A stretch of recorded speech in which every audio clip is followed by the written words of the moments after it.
bien común y propiedad privada en la actual Constitución.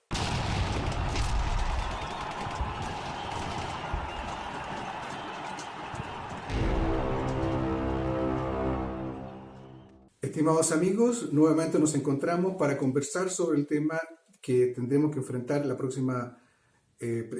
próximo plebiscito, que será en 3 meses más, si rechazamos una nueva constitución o si estamos a favor de hacer una nueva constitución.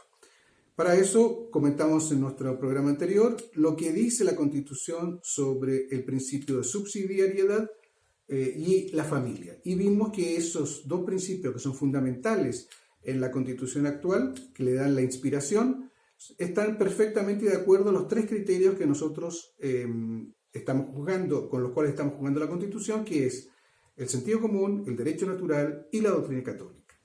Hoy día vamos a tratar de otros 2 aspectos que son, por así decir, un eje de la Constitución y por los cuales nosotros estamos a favor de rechazar una nueva Constitución. El primero de todos es un principio fundamental, que es el principio del bien común. El concepto de bien común es muy manejado, pero poco conocido. ¿Qué significa? Y la Constitución lo establece de la siguiente manera. Es crear las condiciones sociales que permitan a todos y a cada uno de los integrantes de la comunidad nacional, o sea, de la sociedad, su mayor realización espiritual y material posible. Ese es el bien común, es decir, es la armonía de los bienes individuales que en conjunto permiten que cada uno, que cada organización, que cada organismo de la sociedad pueda desarrollar sus cualidades naturales, materiales y espirituales de la mejor forma posible. Y yo me permito leer la definición que da el Papa Juan XXIII en su encíclica Mater et Magistra para ver cómo esta definición de la Constitución se encaja perfectamente en el concepto católico de lo que es el bien común. El bien común es el conjunto de condiciones sociales que permitan a los ciudadanos el desarrollo expedito y pleno de su propia perfección. Y si ustedes ven que hay casi que una identidad, se diría que los constituyentes del año 80 tomaron la definición de Mater et Magistra y la pusieron en la Constitución. Tanto así que muchos critican que se haya inspirado tanto en el pensamiento cristiano la actual Constitución. Por lo tanto, esta Constitución actual nos da una garantía de su espíritu cristiano en el sentido del respeto no solo a la familia, como vimos ayer, no solo a los organismos intermediarios entre el Estado y cada individuo, como son las organizaciones intermediarias, sino también en el conjunto del desarrollo de todas estas individualidades o organizaciones hacia un bien común que lo garantiza no solamente como un bien material, sino que también como un bien espiritual. Y pasamos al segundo punto, que es el punto de la propiedad privada. A propósito del tema de la propiedad privada, es importante hacer un alcance que es, sumamente explicativo de por qué la Constitución del 80 le da tantas garantías al derecho de propiedad privada. Los que tenemos más años y que tuvimos la triste experiencia de vivir bajo el gobierno de la Unidad Popular, recordamos perfectamente bien que la propiedad privada era una entelequia, era un concepto completamente vacío, que se tomaban las fábricas, que se tomaban los fondos, que se tomaban las casas, que nada era seguro, nadie podía decir esto es mío, porque el que decía eso era un explotador, era un injusto, era un sanguinario y objeto inmediatamente de expropiación o de toma directamente.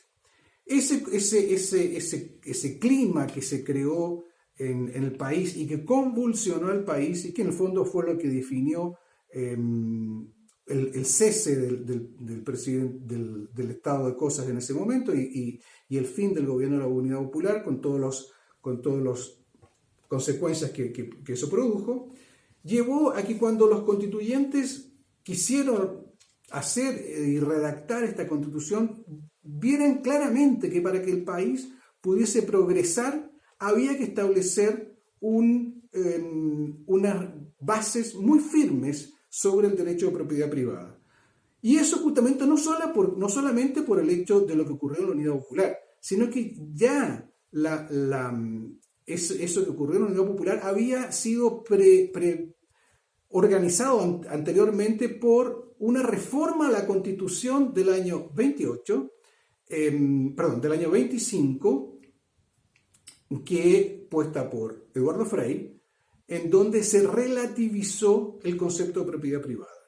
Y Eduardo Frei Montalva relativizó el concepto de propiedad privada para poder aprobar su ley de reforma agraria, con la cual hizo las expropiaciones masivas que después se transformaron en casi, como decía el candidato Tomic, en materia de reforma agraria expropiaremos de cordillera a mar.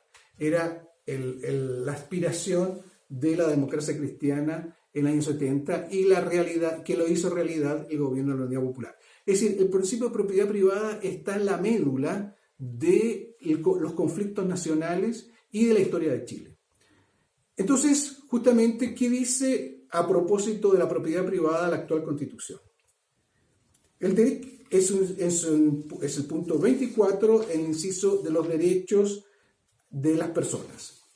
El derecho de propiedad privada en sus diversas especies sobre toda clase de bienes corporales o incorporales. Eso está garantizado por la Constitución. Solo la ley puede establecer el modo de adquirir la propiedad, de usar, gozar y disponer de ella, y las limitaciones y obligaciones que deriven de su función social. Nadie puede en caso alguno ser privado de su propiedad, del bien sobre que recae o de alguno de los atributos o facultades esenciales del dominio, sino en virtud de ley general o especial que autorice la expropiación por causa de utilidad pública o de interés nacional. Sin embargo, y aquí yo me salgo de la lectura, como se hizo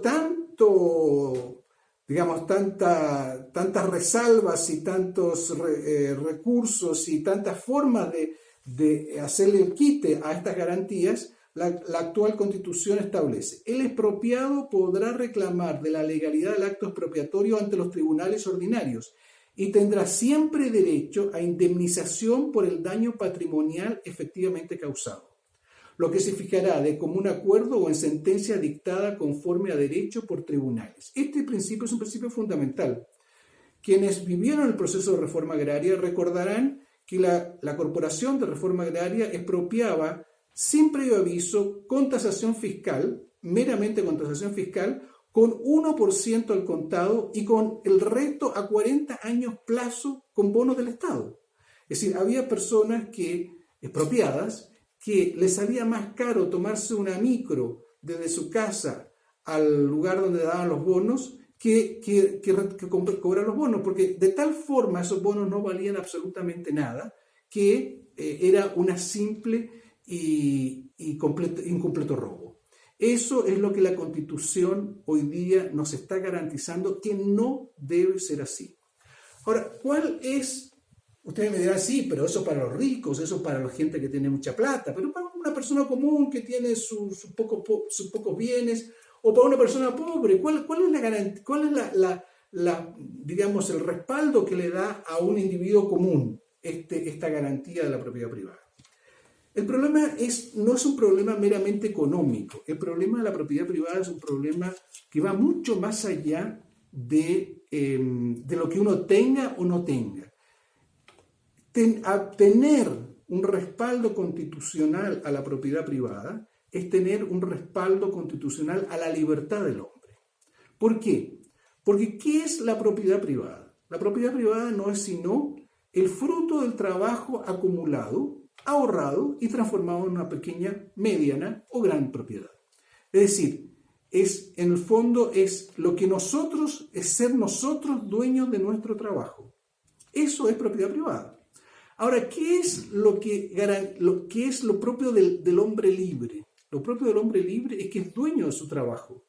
Lo propio del esclavo es que no es dueño de su trabajo. Es que ese trabajo le pertenece a su dueño. que podrá ser el Estado, que podrá ser el negrero, que podrá ser, en fin, cualquiera que sea que se atribuya propiedad sobre el individuo. La garantía de nuestra libertad es el derecho a nuestro trabajo y el trabajo acumulado es la propiedad privada. Es decir, el hecho de que la Constitución nos garantice la propiedad, en el fondo es que nos está garantizando la libertad. Esto es un principio fundamental para el futuro, no solo económico, sino de convivencia y de principios para el futuro de Chile. Concluyamos.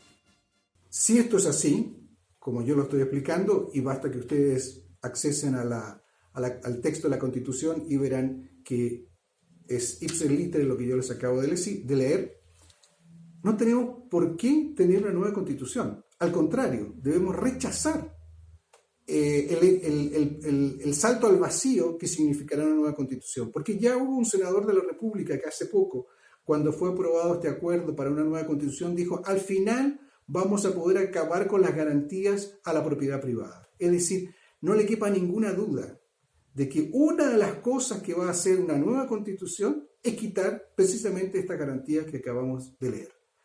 Por eso yo le digo, comparta este video, haga el like si usted estuvo de acuerdo con la materia expuesta, suscríbase para los nuevos comentarios que vamos a hacer, puede también compartirlo en la misma, a través de a sus conocidos, a sus familiares y toque la campanita roja para recibir las próximas visualizaciones con otros temas al respecto del mismo tema, que es cómo responderemos cuando estemos en la garita decidiendo los futuros de Chile que marcarán el rumbo por lo menos para 50 años más. Muchas gracias.